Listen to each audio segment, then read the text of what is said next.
그리스도인이 고난을 대처하는 법이라는 제목으로 오늘 함께 말씀을 나누겠습니다. 오늘 본문에 보시면 예수님께서 예루살렘으로 올라가려 하실 때 12제자를 따로 데리시고 그 길에서 이르신 말씀을 오늘 기록을 하고 있죠. 자, 오늘 본문을 기점으로 예수님께서는 이제 본격적으로 십자가를 지기 위해 6월절 어린 양이 되시기 위해 예루살렘을 향한 본격적인 여정을 시작하십니다. 제자들과 함께 예루살렘을 향해 가시면서 예수님은 자신이 그곳에서 받게 될 고난과 고통 그리고 죽음을 예언하시죠. 그것이 18절부터 기록이 되어 있습니다. 보라, 우리가 예루살렘으로 올라가노니 인자가 대제사장들과 서기관들에게 넘겨지매 그들이 죽이기로 결의하고 이방인들에게 넘겨주어 그를 조롱하며 채찍질하며 십자가에 못 박게 할 것이나 제3일에 살아나리라. 예수님께서 자신이 받게 될 이 고난과 죽음에 대해서 제자들에게 말씀하신 것은 이번이 세 번째입니다. 저는 이 말씀을 묵상할 때마다 저 자신에게 이렇게 질문하지 않을 수가 없습니다. 하나님의 아들이 고난을 받으시다니, 하나님의 아들이 사람의 손에 넘겨지고 하나님의 아들이 사람의 손에 채찍질을 당하고 하나님의 아들이 십자가에 못 박혀 죽임을 당하다니, 하나님이 고난을 당하신다니, 세 번이 아니라 30번을 들어도 도무지 이해할 수 없고 납득할 수 없는 그런 내용이죠. 예수님께서 예언하고 계신 이 고난에는요, 인간이 이 땅에서 경험할 수 있는 모든 고난들이 다 포함이 되어 있습니다. 가장 믿었던 제자들에 의해서, 가장 사랑했던 친구에 의해서 배신을 당하고 서기관들의 손에 넘겨지는 이 배신의 고통을 경험하게 되죠. 아무 죄가 없는 그리스도에게 사형 선고를 내리는 이 불의의 고통을 경험하게 되시죠. 또 로마인들에 의해서 침뱉음을 받고 따귀를 맞고 조롱을 받으시는 경멸의 고통을 당하시죠. 또 이 로마의 채찍질, 로마의 채찍은요 그냥 채찍이 아니라 이 채찍마다 이 뼈 조각들을 박아놨죠.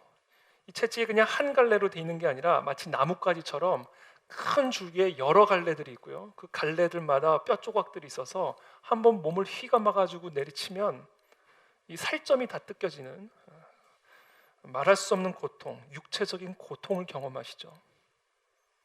마지막으로 그는 십자가에 못 박혀 죽으심으로 인간의 궁극적인 고통, 죽음의 고통을 경험하시죠.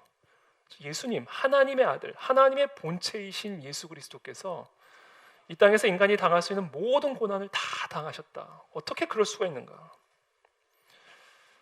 여러분, 이 상황은, 이 메시지는 우리에게 어떤 메시지를 주시는지 아십니까? 우리가 살아가고 있는 이 세상은 하나님의 아들조차 고난을 피해갈 수 없는 그런 곳이다라는 겁니다. 바로 그 메시지를 우리에게 가르쳐주고 있는 거예요. 하나님이라 할지라도 이 세상에서는 고난을 피해갈 수 없는 곳, 그런 곳이 바로 우리가 살아가고 있는 이 세상이다라는 사실을 가르쳐주고 있는 겁니다. 성경은 이 세상 속에서 살아가는 그리스도인들에게 고난과 시련의 면제를 약속해 주시지 않습니다. 오히려 하나님의 아들이라 할지라도 따귀를 맞고 경멸을 받고 침뱉음을 받고 심지어 죽을 수밖에 없는 그런 고통을 약속하고 계시죠. 지난 6월 7일 대구에 약 10여 명이 출석하고 있는 개척교회 향기로운 은혜교회 구태극 목사님 사택에 화재가 났습니다. 언론 보도에 따르면 화재는 냉장고에서 시작이 돼서 30분 만에 사택 전체를 태웠다고 합니다. 다행히 새벽 기도를 위해서 먼저 나갔던 구 목사님과 군대에 나가 있던 아들은 화를 면했지만 사모님은 40%의 화상을 입고 중환자실에 입원 중이고요. 뒤늦게 대피한 17살 하경 양은 80%의 화상을 입고 치료를 받다 결국 세상을 떠났습니다. 저도 이 뉴스를 통해 바라보면 소식을 접하면서 정말 참 마음이 찢어지는 것처럼 아픈 그런 아픔을 경험을 했습니다. 하나님은 왜 하나님의 백성들에게 이런 고통을 허락하실까? 하나님의 나라를 위해서 10여 명의 교인들과 함께 어렵게 교회를 개척하여 목회하시는 이 구태국 목사님의 가정에 왜 이런 화를 내버려 두신 것일까? 그 하경 양은 왜 그렇게 불에 타 이 세상을 떠나도록 하나님은 내버려 두신 것일까? 우리는 그 이유를 다 알 수가 없습니다. 그러나 분명한 것은 하나님의 백성이라고 해서, 하나님의 자녀라고 해서 세상의 고난으로부터 면제받거나 제외되는 것은 아니라는 사실입니다. 그렇기 때문에 이 세상에서 살아가는 우리 그리스도인들은 우리가 만나게 될 크고 작은 그 모든 고난을 대처할 수 있는 법을 배워야 됩니다. 첫 번째, 성경이 우리에게 가르쳐 주시는 고난을 대처하는 법 첫 번째, 고난의 이유와 목적을 이해하는 겁니다. 여러분, 우리가 무슨 일을 만나든 그 일의 이유와 목적을 이해하면 그 일을 이겨낼 수 있는 힘을 가질 수가 있게 됩니다. 그러니까 해석이 되면 사실은 그 이겨낼 수 있는 힘을 갖게 되죠. 로고세라피라고도 얘기를 하는데요. 어떤 사건의 의미를 깨닫게 되면 우리가 그 사건을 넉넉히 이겨낼 수 있는 힘을 갖게 됩니다. 이 땅에서 일어나는 고난의 이유와 목적을 우리는 다 이해할 수는 없어요. 그러나 성경이 우리에게 분명히 가르쳐주는 고난의 이유가 있습니다. 바로 인간의 죄 때문이다라는 사실이에요. 하나님이 본래 창조하신 이 세상은 눈물도 없고 고통도 없고 죽음도 없는 그런 곳이었습니다. 병도 없고요, 가난도 없고요, 분쟁과 갈등도 없는 바로 그러한 것이 하나님이 본래 태초에 창조하신 이 세상의 모습이었습니다. 그러나 인간이 하나님께 불순종함으로써 생명의 근원 되신 하나님과 단절되었고, 그래서 죽게 되었고, 평강의 근원 되신 하나님과 단절되었고, 그래서 두려움과 불안함 속에서 살 수밖에 없게 되었고, 평강의 근원이요 기쁨의 원천이 되신 하나님께 불순종함으로 하나님과 단절되어 슬픔과 애통 가운데 살아갈 수밖에 없는 그러한 이 세상과 그러한 삶이 될 수밖에 없다라는 것이죠. 그래서 여러분, 이 세상을 창조하신 하나님조차 이 세상 속에서는 고난을 받을 수밖에 없었고 고통을 받을 수밖에 없었습니다. 이게 다 무슨 이유 때문에 그래요? 인간의 죄 때문에 이 세상이 타락했기 때문이다.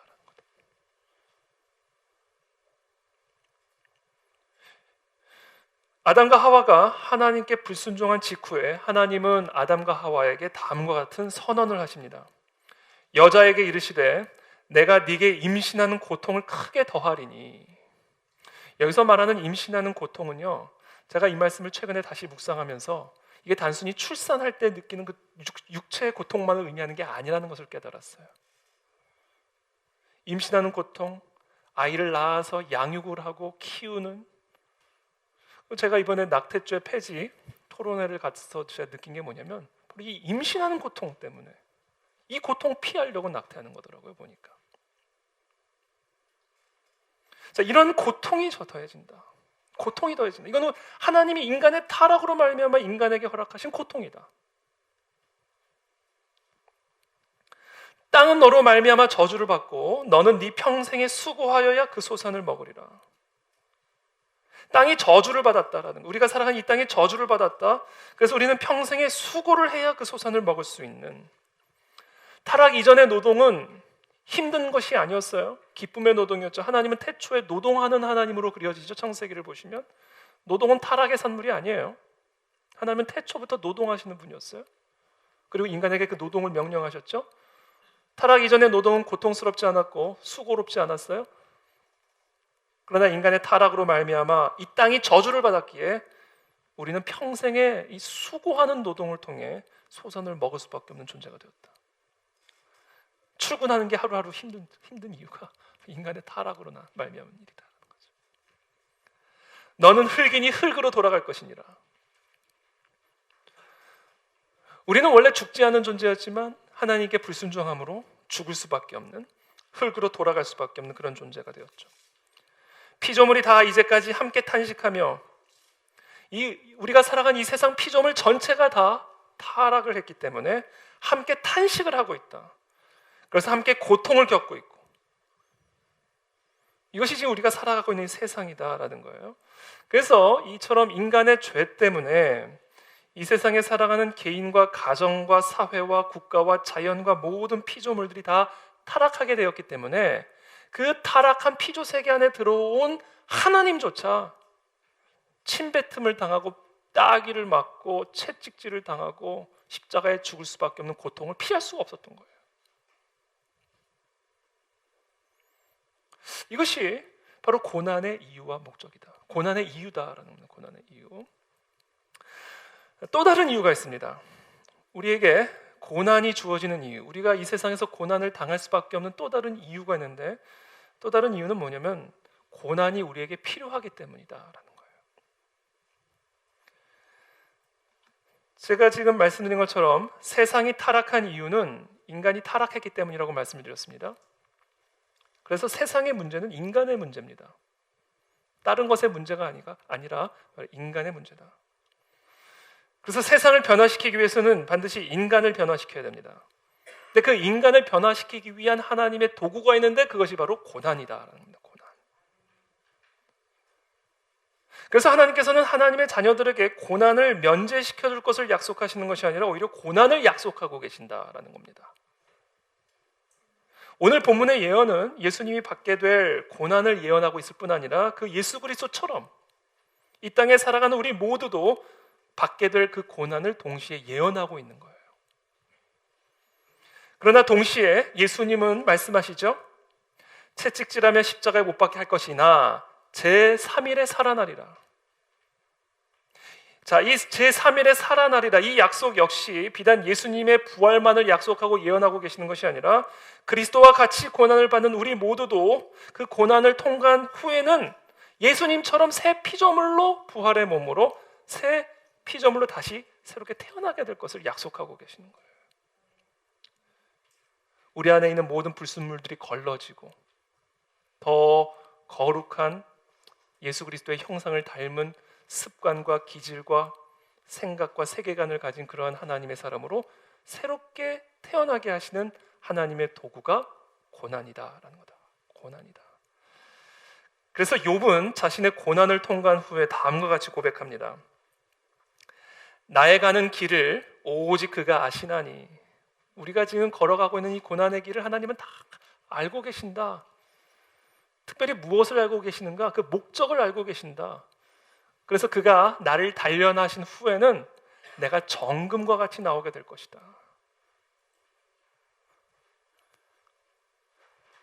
여러분, 이 진리를 꼭 기억하게 되기를 축복합니다.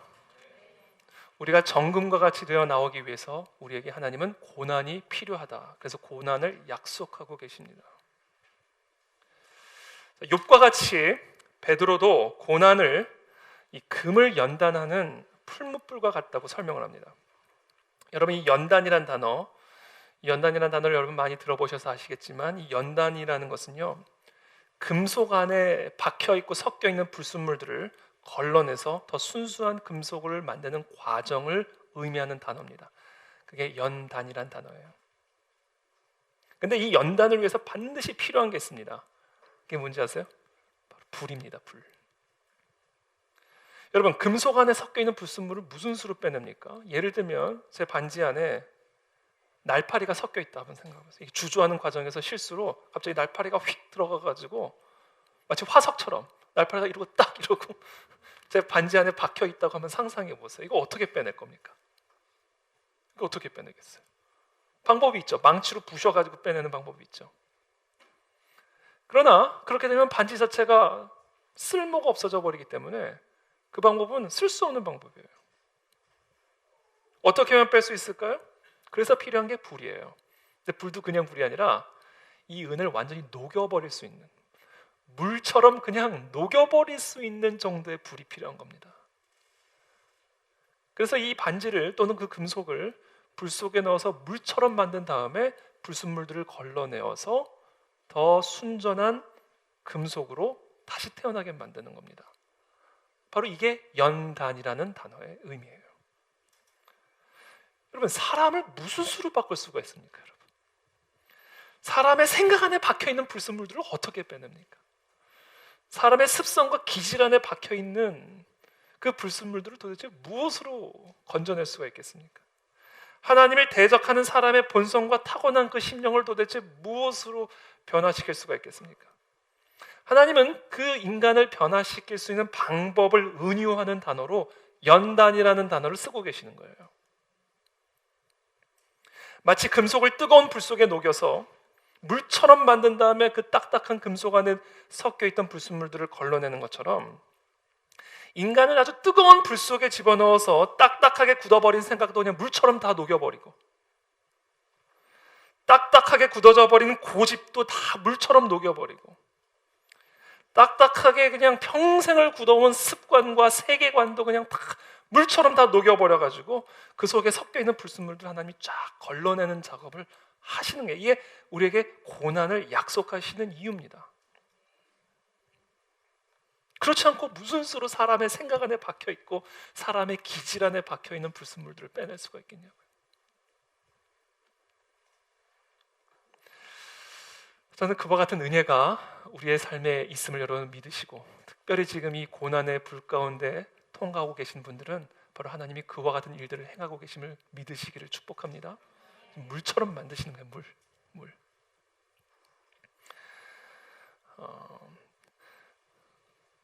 근데 이때 우리가 꼭 기억하고 또 짚고 넘어가고 싶은 부분이 제가 하나가 있습니다.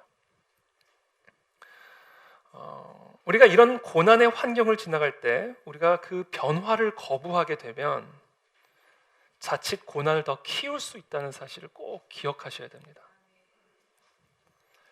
고난의 환경 속에서 그 변화된 환경을 받아들이지 못하고 내가 그동안 가지고 있었던 기존의 세계관, 기존의 사고방식, 기존의 생활 습관들을 유지하려고 힘을 쓰다 보면 나의 정신과 육체가 탈진하는 경우가 있어요.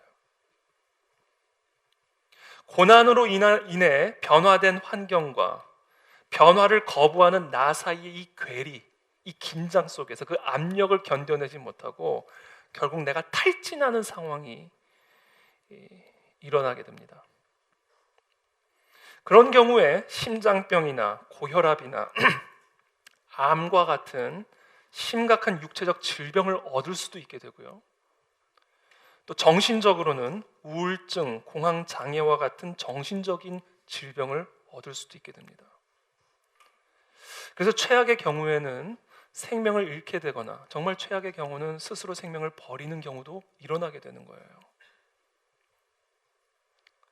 그래서 저는 여러분들이 이 시간에 꼭 우리가 이거는 경고의 말씀으로 받아들여야 될 것은, 우리가 이런 어떤 고난의 환경을 지나갈 때 그 고난의 환경이 우리에게 요구하는 변화를 거부하거나 맞서지 마시고 그 변화를 수용하는 자세를 갖게 되기를 축복합니다. 여러분들이 꼭 기억하셔야 돼요. 고난은요, 우리의 변화를 지향하고 있다는 사실을 기억하셔야 됩니다. 고난이 가져오는 변화에 맞서지 않게 되기를 바랍니다. 고난이 우리에게 변화를 요구할 때 그 요구에 맞서거나 회피하기보다는 그 변화의 요구를 수용하는 은혜가 있게 되기를 바랍니다. 그렇지 않으면 우리의 고난을 10배, 100배 더 키우는 더 큰 고통을 경험할 수밖에 없게 된다. 그래서 저는 이 시간 혹시 이 고난의 과정을 통과하고 계시는 분들이 계신다면 이 고난을 통해 하나님이 내 안에서 어떤 변화를 요구하고 계시는지를 한번 여쭤보는 시간들을 갖게 되기를 바라고, 또 자기 자신을 한번 성찰해 볼 수 있는 그런 기회를 갖게 되기를 예수님의 이름으로 축복합니다. 제가 이 성경적 세계관의 중요성에 대해서 눈을 뜰 수 있도록 도와주신 분이 한 분 계시는데요. 바로 찰스 콜슨이라는 분입니다. 2012년에 소천하신 분이고요. 물론 제가 이분을 개인적으로 만난 적은 없지만 이분의 책을 통해서 아주 깊이 만나게 됐습니다. 이분의 회심 이야기는 이 고난과 실패가 한 사람의 생각과 세계관과 삶을 어떻게 변화시키는지를 아주 생생하게 보여주는 아주 중요한 그런 사례죠. 이 찰스 콜슨은요, 어떤 분이었냐면 이 닉슨 대통령 시절에 백악관에서 닉슨의 해결사로 불리던 대통령 특별 보좌관이었습니다. 미국 대통령의 최측근으로서 권력의 단맛을 누리던 어느 날 우리가 잘 아는 워터게이트 사건이 일어나게 되죠. 찰스 콜슨은 바로 그 워터게이트 사건의 핵심 인물이었습니다. 닉슨 대통령은 대통령의 자리에서 물러나게 되고요. 찰스 콜슨은 교도소로 들어가게 됩니다. 권력의 중심에서 하루아침에 교도소로 들어가게 된 거죠. 그 교도소 안에서 성경을 비롯한 다양한 신앙 서적을 읽는데 특별히 C.S. 루이스의 순전한 기독교를 읽는 순간 강력한 회심의 역사를 이분이 경험하게 됩니다. 찰스 콜슨은 출소 후에 이 수감자들을 위한 교도소 선교회 (Prison Fellowship이라고 하는 세계적인 단체를 창립하게 됩니다. 전 세계를 다니면서 특별히 교도소에 수감되어 있는 이 수감자들을 선교하는 그런 일들을 앞장서서 전 세계적으로 하게 되고요. 특별히 지금은 이름이 바뀌었는데 콜슨 센터로 바뀌었는데 이 프리즌 펠로우십 이 사역 산하에 콜슨 센터라고 하는 센터를 만들어서 전 세계적인 성경적 세계관 운동을 앞장서서 펼치게 됩니다. 그리고 1993년에 종교계의 노벨상이라 불리는 템플턴상을 수상하게 되죠. 제가 이분의 이분이 쓴 책을 제가 처음 읽은 그 책이 그리스도인 이제 어떻게 살 것인가라는 책입니다. 요 정도밖에 안 되는 책인데 하루하루 읽어요 다. 저에게 너무너무 큰 영향을 끼친 그런 책입니다. 이 콜슨이 경험한 이 처참한 고난과 실패는 이 콜슨의 부패한 심령을 변화시켰고요. 그의 잘못된 세계관을 변화시켜 주어서 정말 놀라운 열매를 맺는 그런 인생으로 변화시켜 주었어요. 다시 한번 제가 여러분들에게 말씀을 드리지만 고난은 우리의 변화를 지향하고 있습니다.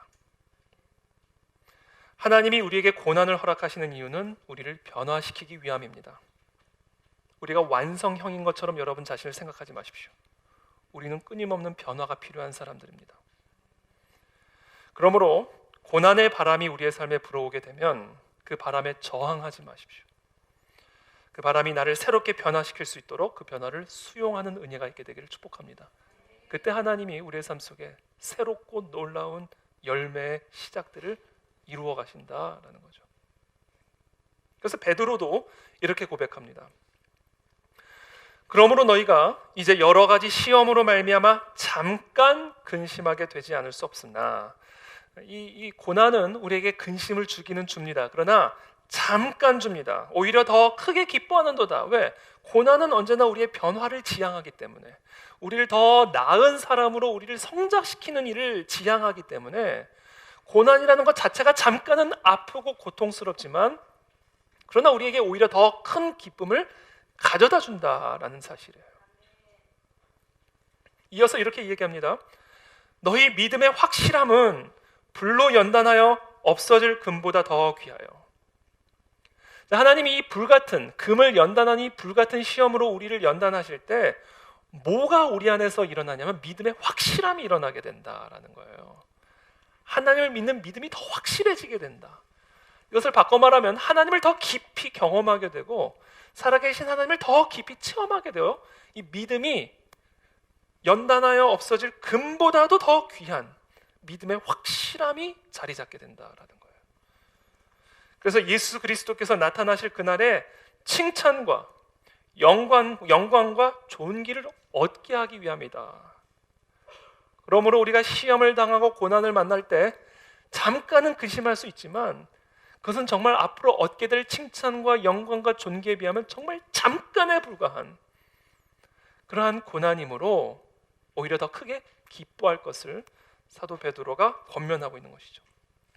사실 이 베드로의 이 고백은요, 어떤 신학책에서 깨달은 깨달음이 아닙니다. 본인의 간증이기도 해요. 이건 본인의 간증입니다. 여러분, 이 베드로가 참 고난을 많이 경험한 사람이죠. 실패를 많이 경험한 사람이죠. 예수님을 절대로 배신하지 않겠다던 베드로가 예수님의 예언대로 달기 2번 울기 전에 예수님을 3번 부인하죠. 무장하지도 않은 조그만 계집 여종의 말 한마디에 사지가 떨려가지고 3번씩이나 힘주어 예수님을 부인했던 그 사도 베드로. 다시는 만나지 않을 것처럼 예수님을 배반하고 도망갔던 베드로가 나중에 다시 3일 만에 예수님을 처음 만났던 그 갈릴리 바다에서 만나게 됩니다. 베드로가 예수님을 부인한 횟수에 맞춰서 예수님은 베드로에게 그가 자신을 사랑하는지 3번 물어보시죠. 베드로는 매우 고통스럽고 힘들었을 거예요. 자가 예수님을 3번 부인한 만큼 예수님은 너가 나를 사랑하느냐 질문을 하는 거예요. 그 끈질긴 질문 앞에서 예수님에 대한 자신의 사랑을 재확인해 드리죠. 베드로가 부활하신 예수님에 대한 사랑을 재확인할 때마다 그는 하나님의 백성을 돌보는 임무를 제안받습니다. 내 양을 먹이라. 네가 나를 사랑하느냐? 내가 사랑하는 것을 아시나이다. 그래? 내 양을 먹이라.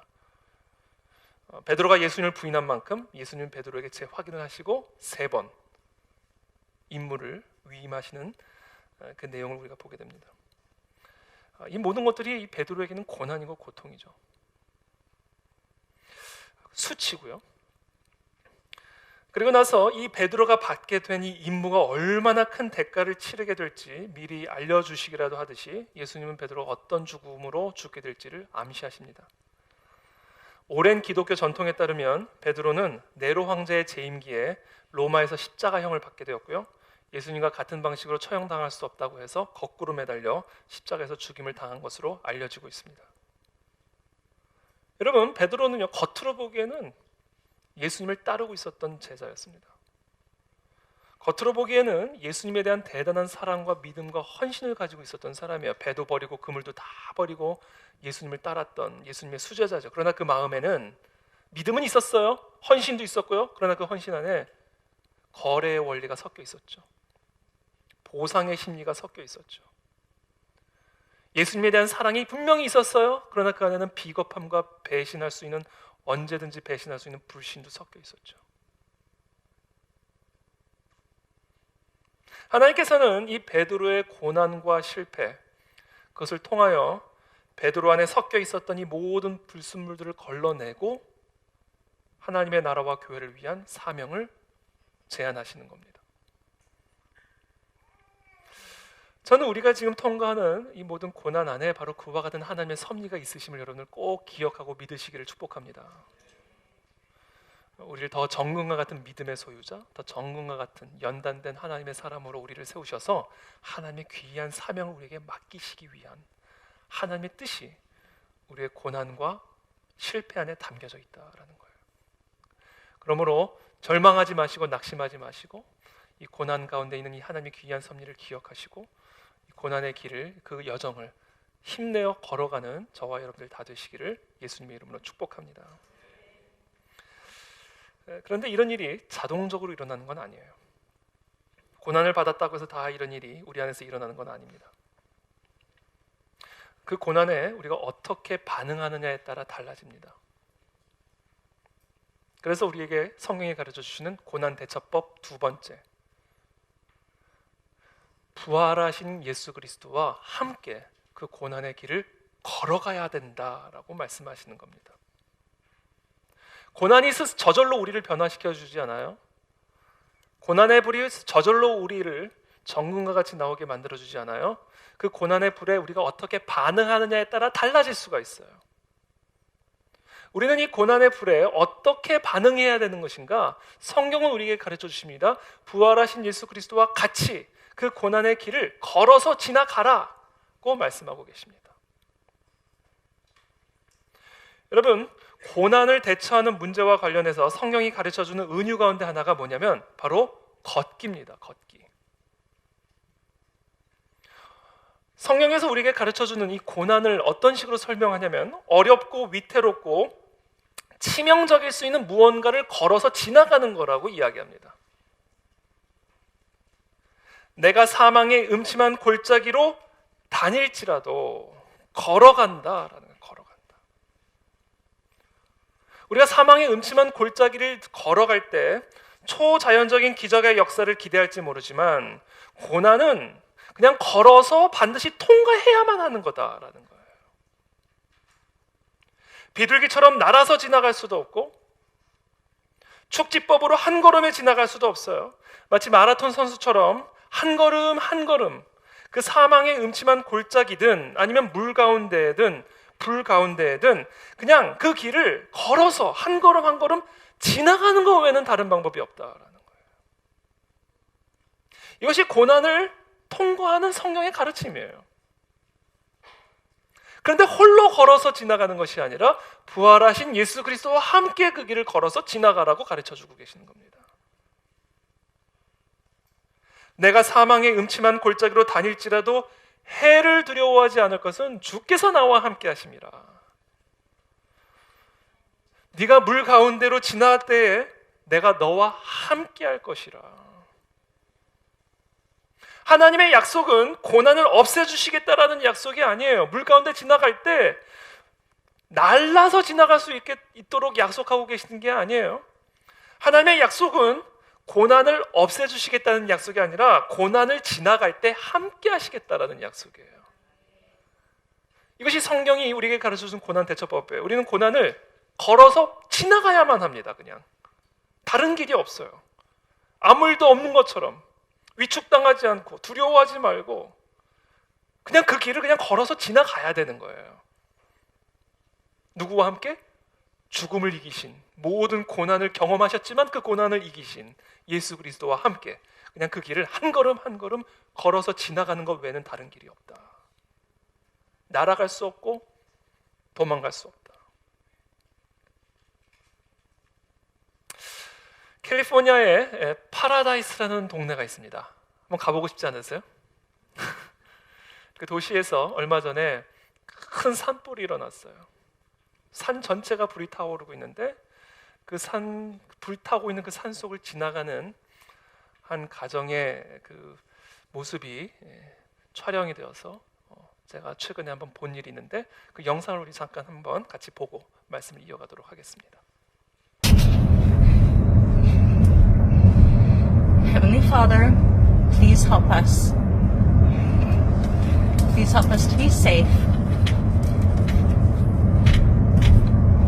I'm thankful for Jeremy and his willingness to be brave.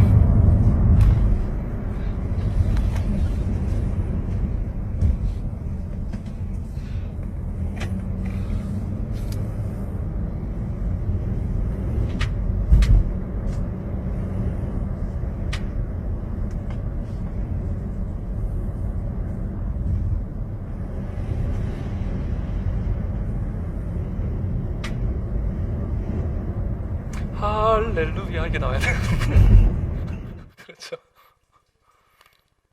고난은 이렇게 그냥 통과해야 되는 거예요. 어쩔 수가 없는 거예요. 그러나 Heavenly Father를 부르면서 가는 거죠. 이게 성경이 우리에게 가르쳐 주시는 고난 대처법이에요. 다른 길이 없어요. 다른 길이 없습니다. 온 피조물이 다 타락하여 온 세상이 불타오르고 있는, 그래서 하나님의 아들조차 고난을 받을 수밖에 없는 파라다이스라고는 말은 하지만 사실은 파라다이스가 아닌 이 세상 속에서 살아가는 모든 사람들은 다 저렇게 그냥 통과해야 되는 겁니다. 어디 날아갈 수가 없어요, 인간. 그러나 혼자 지나가는 것이 아니라 Heavenly Father과 함께 지나가는 거예요. 부활하신 그리스도, 모든 죽음을 이기시고 모든 고통을 이기신 그 부활하신 그리스도와 함께 손을 붙잡고 그 길을 걸어서 지나가는 것 외에는 다른 길이 없다. 여러분, 걷기란, 여러분 다 걸으셔서 아시지만, 걸어보셔서 아시겠지만, 걷기라는 건요 그냥 일상생활에서 한결같이 꾸준하고 반복적인 동작으로 구성되어 있어요. 한 걸음 안 떼면 한 걸음도 안 움직여집니다. 그렇죠? 그러니까 그냥 꾸준히 반복적으로, 어떻게 보면 리드미컬하게 그냥 반복적으로 행하는 방식이 이제 걷기라는 거죠. 걷기. 그래서 여러분, 우리가 꾸준하게 저와 같이 산 전체가 불타오르고 있는 저런 고난의 길을 한 걸음 한 걸음 끝도 없어 보이는 저 불구덩 속으로 걸어 들어간다는 게요, 이게 쉬운 일이 아니죠, 생각보다.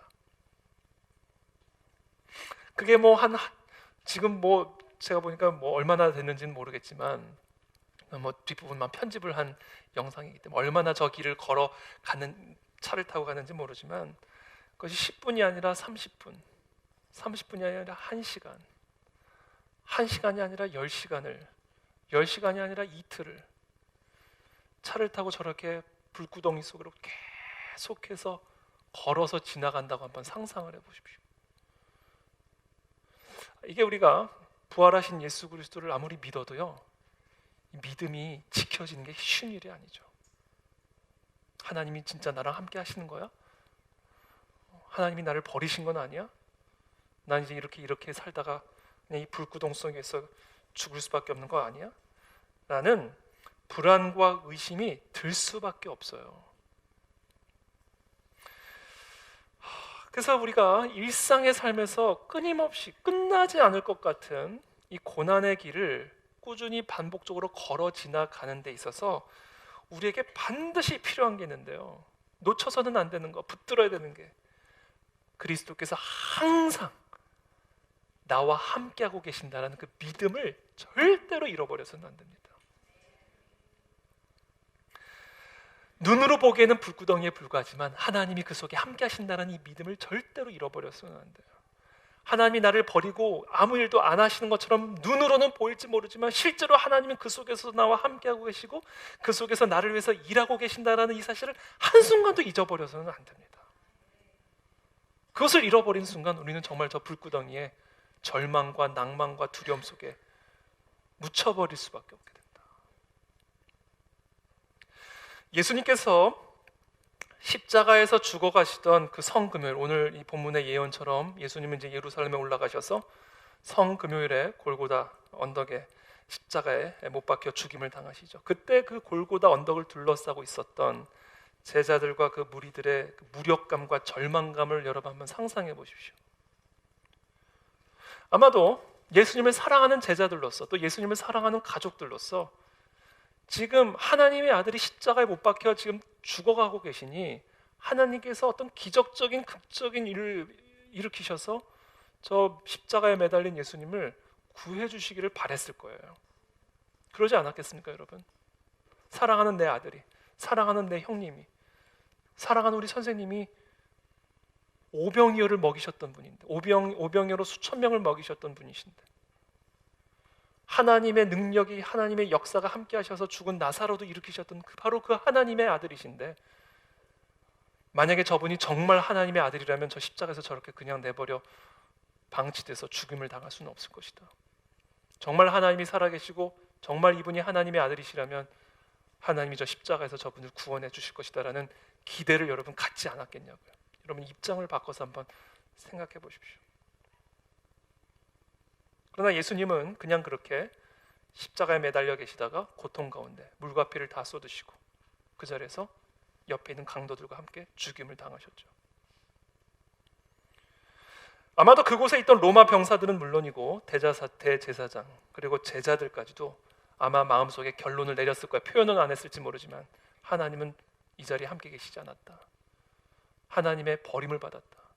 어쩌면 저분은 정말 하나님의 아들이 아니었을지도 몰라 라는 생각을 가졌을 거라고 저는 생각해요. 그러니까 다시는 안 만날 사람처럼 도망가가지고 옛날 그 직업 갈릴리 호수에 가서 물고기를 잡고 있죠. 그렇지 않고서야 그럴 수가 있습니까? 하나님이 거기 계셨더라면, 정말 이분이 하나님의 아들이라면 절대로 예수님을 저냥 저렇게 죽도록 내버려 두실 리는 없었을 것이다 라고 생각했을 거예요. 그런데 오늘 예수님의 이 예언대로 십자가에 못 박혀 죽임을 당했으나 제3일에 다시 살아나셨죠. 3일 만에 다시 살아나셨어요. 부활하셨어요. 이 부활은 우리에게 무엇을 가르쳐주고 있는지 아십니까? 하나님이 골고다에 확실히 계셨음을 보여주고 있는 일입니다. 예수님이 십자가에 못 박혀 죽임을 당하셨을 때 하나님이 그 자리에 함께 계셨음을 확실히 보여주는 사건이 바로 부활이에요. 인간의 눈에는 가려졌었지만, 인간의 느낌에는, 인간의 경험에는 절대로 경험되어질 수 없었지만, 그 골고다 그 흑암 속에서도 하나님은 일하고 계셨음을 확실하게 보여주는 사건이 부활입니다.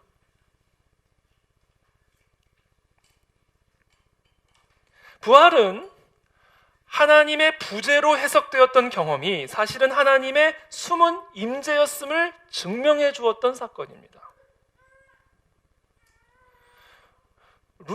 마틴 루터는 이 인간의 경험에 기초한 판단이 얼마나 믿을 만하지 못한 것인가를 증명하는 것이 바로 부활이라고 가르쳐줬어요. 인간의 느낌, 인간의 판단, 인간의 경험이 얼마나 믿을 만하지 못한 것인가를 가장 극명하게 보여주는 사건이 부활 사건이라고 얘기했습니다. 다 끝났다고 생각했죠. 인간의 경험은 다 끝났다라고 말을 하고 있고요. 인간의 판단은 이제는 다 끝났다. 인간의 느낌은 이제는 끝이다 라고 분명하게 결론을 내리고 있어요. 그러나 그것이 얼마나 믿을 만한 것이 아닌가를 가장 분명하게 보여준 사건이 부활이다라는 거예요. 부활. 우리는 인간의 경험이 오도하는 바를 따르는 대신에 철저하게 하나님의 약속을 믿어야 됩니다. 인생의 가장 어두운 순간에서도, 심지어 그 골고다 십자가, 하나님의 아들이 못 박히신 그 상황 속에서도 하나님은 함께하고 계셨음을, 또 함께 하시겠다고 약속하신 그 약속을 우리는 굳게 붙들어야 된다라는 거예요. 정말 굳게 붙들어야 됩니다. 그래서 루터는 이 믿음의 삶을 그 첫 성금요일과 같은 것으로 생각해야 한다고 주장했어요. 우리를 이렇게 혼란스럽게 만들고 두렵게 하는 많은 것을 볼 때 우리는 자동적으로 하나님이 그 자리에 계시지 않거나, 하나님이 일하지 않거나, 또는 하나님이 나를 버렸거나, 또는 심지어 하나님은 안 계신다라고 쉽게 결론을 내릴 수가 있습니다. 예수님께서 고통받으시며 돌아가시는 모습을 보던 수많은 사람들도 그런 생각을 했을 거예요. 그러나 첫 부활절이 그 모든 생각이 잘못되었음을 명확하게 증명해 주신 것이죠. 예수님은 그것을 지금 예언하고 계시고, 앞으로 너희도 나와 같은 고난과 고통을 당하게 될 텐데 제3일에 다시 살아나리라 함께 하고 있음을, 그리고 하나님이 함께 일하고 계심을 반드시 기억하고 믿고 흔들림이 없이 그 길을 걸어가야 된다는 것을 예언적으로 가르쳐주고 계시는 거예요. 그렇다면 어떻게 하면 이런 믿음을, 흔들리지 않는 이 믿음을 꾸준히 유지하면서 하루하루, 오늘도 내일도 모레도 영원히 끝날 것 같지 않은 저 불구덩이의 속을 걸어서 지나갈 수 있는 믿음을 가질 수 있을까? 기도와 말씀 외에는 없습니다. 여러분, 이 믿음에도요 영양분이 필요해요. 믿음이 살아나고 성장하게 하기 위한 영양분이 필요한데 그게 바로 기도와 말씀이에요. 그리고 이 기도와 말씀을 한 단어로 예배라고 표현하는 겁니다. 예배를 통해서 하나님을 만나야만 이 불구덩 속에서도 함께하고 계시는 하나님을 신뢰할 수 있는 믿음의 힘을 가질 수가 있어요. 그래서 예배 모이는 일에 힘을 써야 된다. 그렇지 않고는 이 불구덩이에 살아가는 우리들이 그 길을 걸어서 지나갈 수가 없다.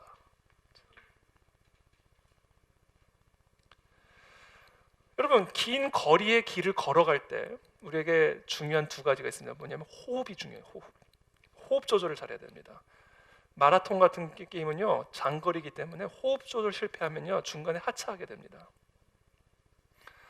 그래서 특별히 긴 거리를 우리가 한 걸음 한 걸음 걸어 나아갈 때는 이 호흡이 중요하고요. 두 번째 뭐가 필요할까요? 양식이 중요하죠. 바로 이 고난의 길을 믿음으로 걸어가기 위해서 우리에게 필요한 두 가지가 바로 호흡과 양식, 기도와 말씀이다라는 거예요.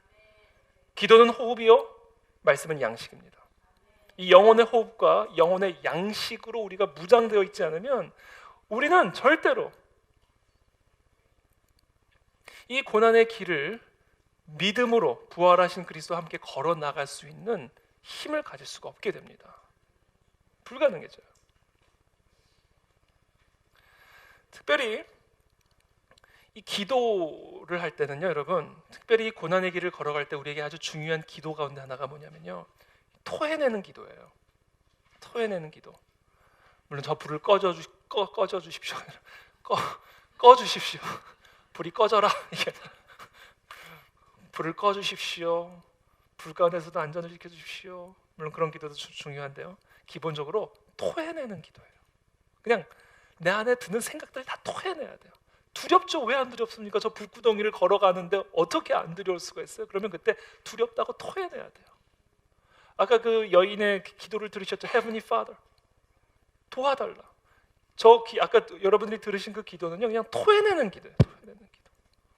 뭐 사고와 생각에서 나오는 기도가 아니에요. 그냥 마음에 있는 것들을 그냥 하나님께 그냥 다 토해내는 거예요.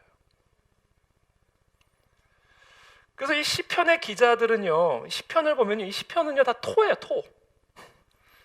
영혼의 토, 감정의 토예요. 근데 그게 은혜가 되는 겁니다. 왜냐하면 우리로 하여금 토해내게끔 도와주기 때문에 그래요. 너도 토해내라는 거예요. 이게 시편의 메시지예요. 너희도 물 가운데 지날 때, 불 가운데 지날 때 버림받은 것 같이, 두려운 것 같이, 하나님이 아무 일도 안 하시는 것 같지, 그러니까 그걸 다 토해내라는 거예요. 주여 깨소서.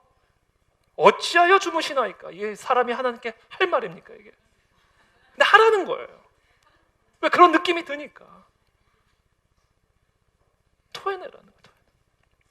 주여 주의 성실하심으로 다윗에게 맹세하신 그 전의 인자심이 어디 있나이까? 지금 토해내라는 거예요. 그래서 저는 제가 구호를 만들었어요. 이번에 설교 준비하면서 구호를 기도로 토하고 말씀으로 먹으라. 기도로 우리 안에 있는 모든 부정적인 생각, 불신, 의심, 두려움들을 다 토해낸 다음에는 약속의 말씀으로 먹으라는 거예요. 채우라는 거예요. 이것이 우리의 이 믿음의 영양분을 제공합니다. 그래서 우리가 이 고난의 길을 걸어갈 때 좌로나 우로나 치우치지 아니하고 상황과 환경에 주눅들거나 위축당하지 아니하고 그냥 걸어서 꾸준히 지나갈 수 있는 믿음의 담력과 평안을 얻게 만든다라는 거예요. 그러면 따라해 보시겠어요? 기도로 토하고 말씀으로 먹으라. 이 호흡과 양식, 이 기도와 말씀만이 부활하신 예수 그리스도와 함께 이 고난의 길을 그냥 걸어서 지나갈 수 있는 성경의 가르침이다. 저는 그런 은혜가 우리 모두에게 있게 되길 축복합니다. 마지막으로 세 번째입니다. 성경이 우리에게 가르쳐 주시는 고난을 대처하는 방법. 우리의 시야를 이 땅에만 제한을 두지 마시고 이 땅에만 묶여있게 하지 마시고 우리의 시야를 영원으로까지 확대를 시켜야 됩니다. 어차피 이 세상에서는 죽을 때까지 고난이에요. 오죽하면 하나님의 아들조차 고난을 받다 죽으셨겠습니까? 채찍질을 당하다가 돌아가셨잖아요. 온 세상이 불타오르고 있기 때문에 죄로 말미암아 인간의 죄로 말미암아 타락한 이 세상에서는 죽을 때까지 고난이죠. 그렇기 때문에 우리의 시야를 이 세상에만 제한을 두고 이 세상에만 고정을 해두고 있으면 소망이 없습니다. 그렇기 때문에 우리는 반드시 죽음 너머에 있는 저 세상에 우리의 영혼의 시야를 고정을 시켜 놓아야 돼요. 그리고 그 영혼을 바라보는 그 시선이 오늘 이 땅에서의 고난의 길을 끌어갈 수 있는 동력이 되는 겁니다. 그렇지 않으면 이 길을 걸어갈 수가 없어요.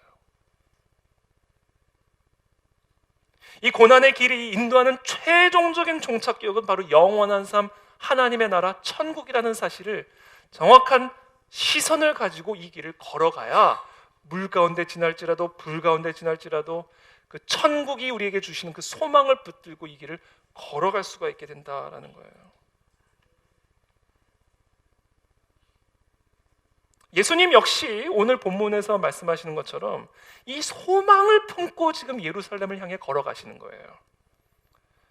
이방인들에게 넘겨주어 그를 조롱하며 채찍질하며 십자가에 못 박게 할 것이나 그러나 나는 그 죽음 너머에 있는 부활의 영광의 아침을 바라보며 나는 이 길을 걸어간다. 제 3일 만에 나는 다시 살아나게 될 것이다. 비록 내가 대제사장과 서기관들에게 넘겨져서 그들이 나를 죽이기로 결의할 것이고 침을 뱉고 뺨을 때릴 것이고 채찍을 칠 것이고 온몸을 다 발가벗겨서 십자가에 못 박혀 죽게 만들 것이지만 그러나 나는 그 죽음 너머에 있는 그 영광의 면류관을 바라보며 부활의 그 찬란한 아침의 소망을 품고 나는 그 예루살렘을 향해 나아간다. 그러므로 너희도 그렇게 나아가야 된다라는 것을 가르쳐주고 있는 거예요.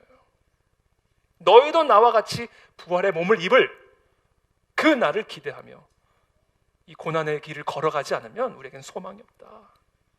그러므로 우리의 영혼의 시야는, 우리의 영혼의 시선은 이 땅에 고정이 되어 있지 말아야 되고 반드시 새 하늘과 새 땅, 부활한 새 몸을 입게 될, 그래서 우리가 영원히 하나님과 함께 살아가게 될 그 새 하늘과 새 땅을 정확하게 바라보지 않으면 우리는 이 고난의 길을 걸어갈 수가 없다라는 거예요. 그래서 여러분, 정말 이 말할 수 없는 고통이 기다리고 있는 이 예루살렘을 향하여 이 예수님을 견인하고 있는 궁극적인 힘은 바로 부활의 소망이었어요. 부활의 소망입니다.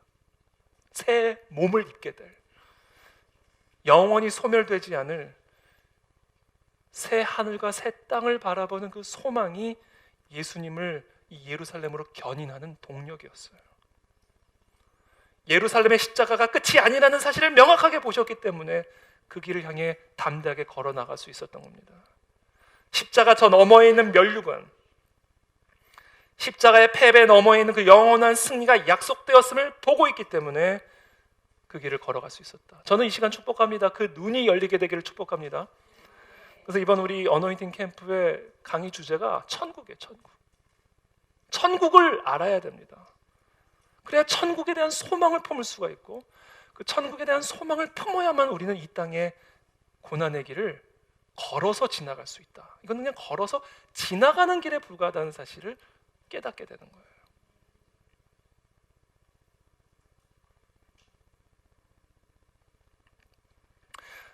요한계시록은요, 로마의 도미티아누스 황제가 크리스천들을 대대적으로 박해하던 1세기 말엽에 기록된 책입니다. 집을 빼앗기고 그들의 신앙 때문에 재산을 약탈당하고 경기장으로 끌려가서 관중들이 지켜보는 가운데 야수에게 갈갈이 찢겨 죽이는, 산채로 기둥에 묶어놓고 기름에 불을 붙여 태워 죽이는, 이것이 지금 요한계시록의 독자가 마주하고 있는 삶의 현실이었어요. 자, 요한이 바로 이와 같은 환난과 고난에 맞설 수 있도록 당시 초대교회 성도들에게 무엇을 제시했는지 아세요? 새 하늘과 새 땅을 바라보는 소망을 제시한 거예요. 그것만이 우리의 궁극적인 소망이라는 사실을 깨우쳐 주신 겁니다. 이것이 요한이 초대교회가 직면한 시련 앞에 내놓은 유일한 대책이었어요.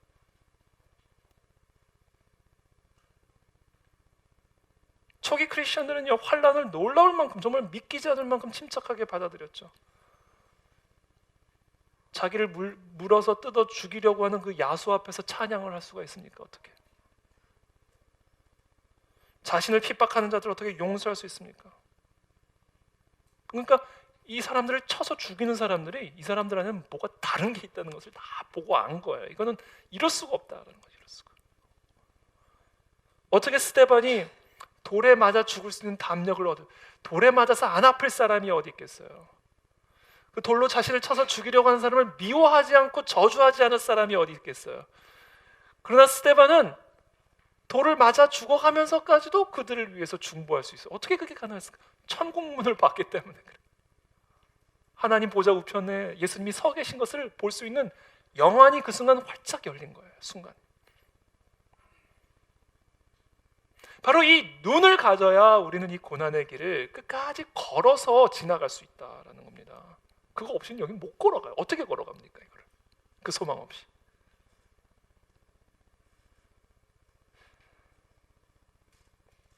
대구 목사님의 딸은 불에 타서 목숨을 잃었어요. 누구는 죽고 누구는 불 지나가고. 만약에 부활의 소망이 없으면 가장 불쌍한 사람이죠.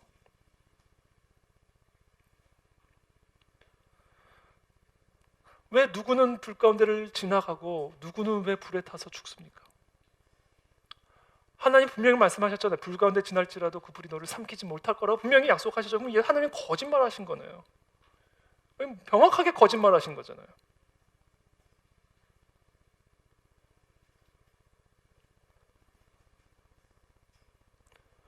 제3일에 다시 살아나리라, 이 부활의 소망이 없으면 그건 거짓말이 되는 겁니다, 여러분. 이 대구에서 목숨을 잃은 이 딸이 부활의 아침에 새 피부와 새 몸을 입고 영원한 새 하늘과 새 땅에서 하나님을 예배하며 아버지를 만나고 동생들을 만나는 그 시대가 약속되어 있지 않으면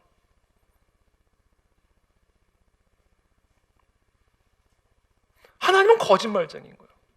하나님은 거짓말쟁이인 거죠. 하나님을 믿으시면 안 돼요. 그러면 분명히 불에 안 탄다고 그래도 무슨 불에 타 죽었잖아요.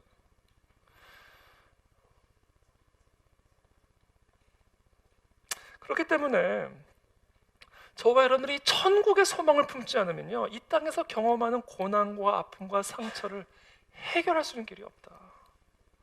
여러분, 우리가 이 땅에서 경험하는 모든 고난은요 다 일시적이다라는 사실을 여러분 꼭 기억하게 되길 바랍니다. 정말 이렇게 정말로 너무나 안타깝게 목숨을 잃은 이런 상황이랄지라도 일시적이다라는 사실을 꼭 기억하게 되기를 바랍니다.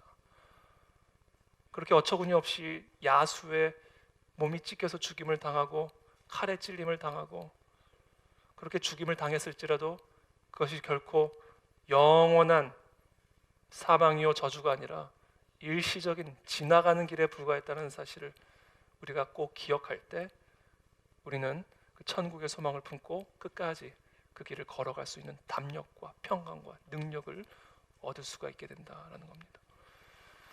그래서 저는 우리 시간 우리 사랑하는 우리 모든 성도들이 이 천국의 소망을 깊이 품는 시간들이 되길 축복하고 또 그 영원한 나라에 우리의 시선이 고정되어지게 되기를 예수님의 이름으로 축복합니다. 오늘 함께 시간 기도하며 나가기를 원합니다.